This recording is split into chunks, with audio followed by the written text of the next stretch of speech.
আমরা গত রোজার সময় এই শহীদুল্লাহ ইমরান সাহেব বিএনপির পরিবারের পক্ষ থেকে আমাকে আমন্ত্রণ জানিয়েছিলেন, পূর্বতলা জাতীয় পার্টিকে আমন্ত্রণ জানিয়েছিলেন এবং পূর্বতলা বিভিন্ন রাজনৈতিক দল নেতৃবৃন্দ সেদিন উপস্থিত ছিল।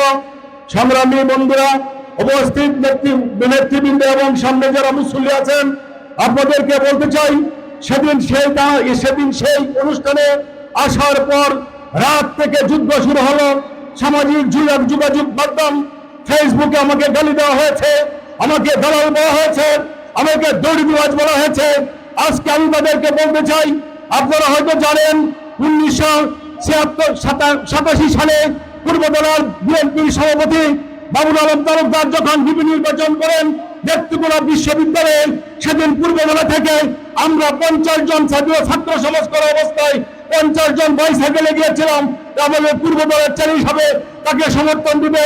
আপনারা জানেন বিগত সরকারের সময় আপনাদের বর্তমান আহ্বায়ক আবু তাহের তালুকদার সাহেবের বাসা যখন ব্যাংকে ছুড়ে দিয়ে দিয়েছিল, গাছ খাওয়ার পানি ছিল না, পানি খাওয়ার গাছ ছিল না, সেদিনে গিয়েছিলাম জাতীয় পার্টির পক্ষ থেকে আমার সাধ্য অনুযায়ী আমি উপহার দিয়ে এসেছিলাম আবু তাহের তালুকদার সাহেবকে। আপনারা জানেন আপনার বিগত সরকারের সময় আমার পিছনে বসা আছে হলুদ আপনার জাতীয় শরীফ যুব দলের আহ্বায়ক, তাদেরকে রহিম আব্দুর রহিম তালুকদার, বাবুল আলম তালুকদার, গফুর ভাই সহ বিভিন্ন নেতৃবৃন্দকে পুলিশের গ্রেপ্তার করে নিয়েছিল।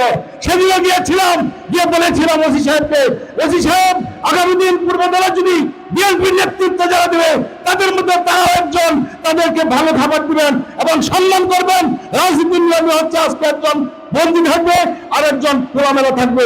এরপরে আপনারা আসেন, আমরা বিগত সময় যখন আপনাদের 3বারের প্রধানমন্ত্রী বেগম খালেদা জিয়া মৃত্যুবরণ করলো, সেদিনও গিয়েছিলাম উনার জানাজা নিজের পকেটে টাকা খরচ করে উনার জানাজা অংশগ্রহণ করেছি। সর্বোপরি সেদিন যে স্বাধীনতার যুদ্ধের পক্ষে, স্বাধীনতার বিপক্ষে যে নির্বাচন হয়েছে, সেই নির্বাচনে আপনাদের দালিশ হিসাব ভোট দিয়েছি। আপনারা তো কখনোই কোনো জায়গায় লিখলেন না যে জানাজায় গিয়েছেন, আমাদেরকে দেখতে গিয়েছেন, দালিশ হিসাব ভোট দিয়েছেন। শুনেন, আপনাদেরকে বলতে চাই, তারেক রহমান বর্তমান প্রধানমন্ত্রী, তার কাছে থেকে শুনুন, আপনাদেরকে শিখতে হবে। আপনারা যতই ঘৃণাবেন, আপনাদের ঘৃণার সীমান্তে দাঁড়িয়ে আমি ওহিদুজ্জামান আজাদ ভালোবাসার কথা বলে যাবো। সেলসবি সোসাইটি সমাজকে বদলে দাও, সমাজকে বদলাতে হবে।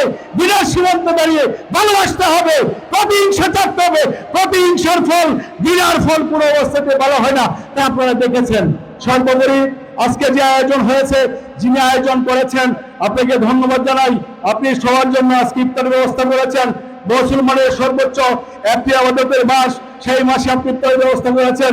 আমরা আশা করব আগামী দিন আপনার হাতে পূর্বতলা, আজ থেকে শুরু করে আগামী দিন আপনার হাতে পূর্বতলা মানুষ নিরাপদ থাকবে।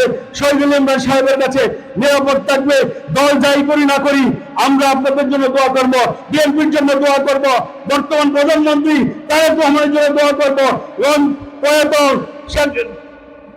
শহীদ জিয়া এবং আল্লাহ যেন তাদেরকে ভালো রেখে, যারা জীবিত আছেন তাদেরকে যেন আল্লাহ সুস্থতার সাথে দীর্ঘমেয়াদ হায়াত করেন, যারা মৃত্যুবরণ করেছেন তাদেরকে যেন আল্লাহ মাফ করে বেহেশতের সর্বোচ্চ স্থানে রাখেন। এই বলে আল্লাহ আমার কথা শেষ করলাম। বাংলাদেশ জিন্দাবাদ, জাতীয় পার্টি জিন্দাবাদ, সবাইকে ধন্যবাদ। আসসালামু আলাইকুম।